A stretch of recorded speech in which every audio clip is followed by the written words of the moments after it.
Hindi po, mapagpalang gabi po sa ating lahat. Unang-una po sa ating lahat.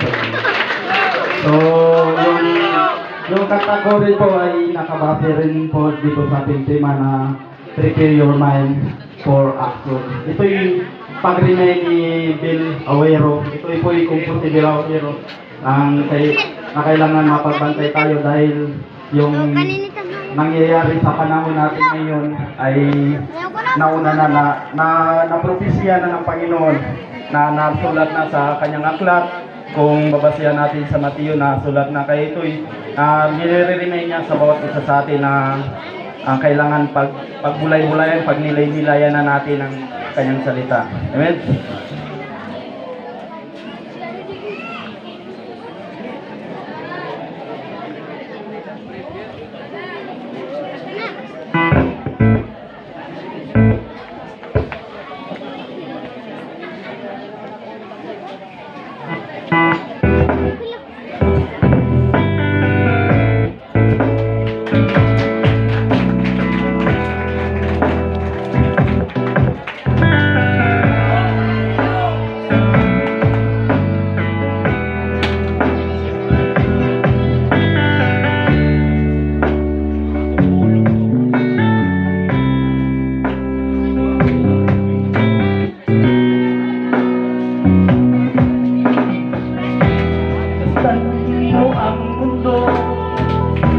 At pagnilay-nilayan mo,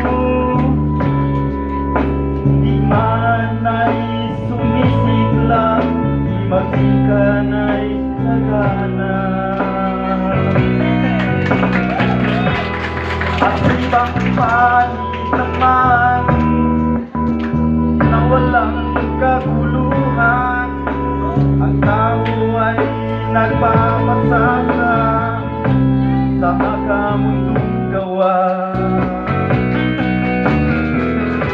Mundo'y lumalala, maliwanag na tanda ang muling pag-uupo ng kanyang winika. At siyong pagnilay-nilay, damahin mo ang mensaheng taglay na tayo'y laging handa naghihintay sa anak ng Diyos na buhay.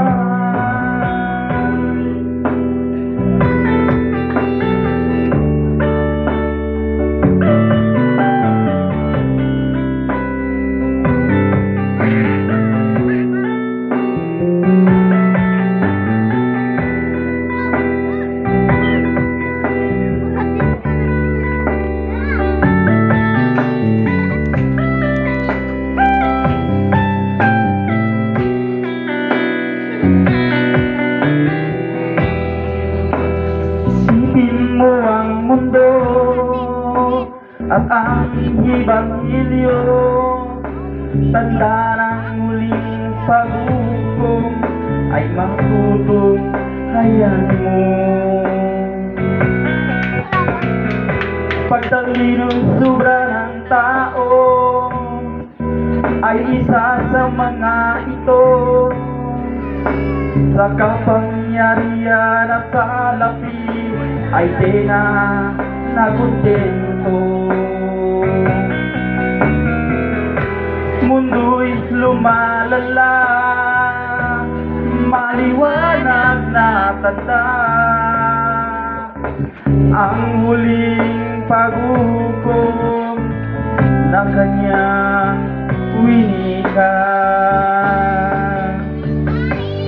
At sa iyong pagninilay-nilay, damahin mo ang mensaheng taglay na tayo'y maging handang naghihintay sa anak ng Diyos na buhay.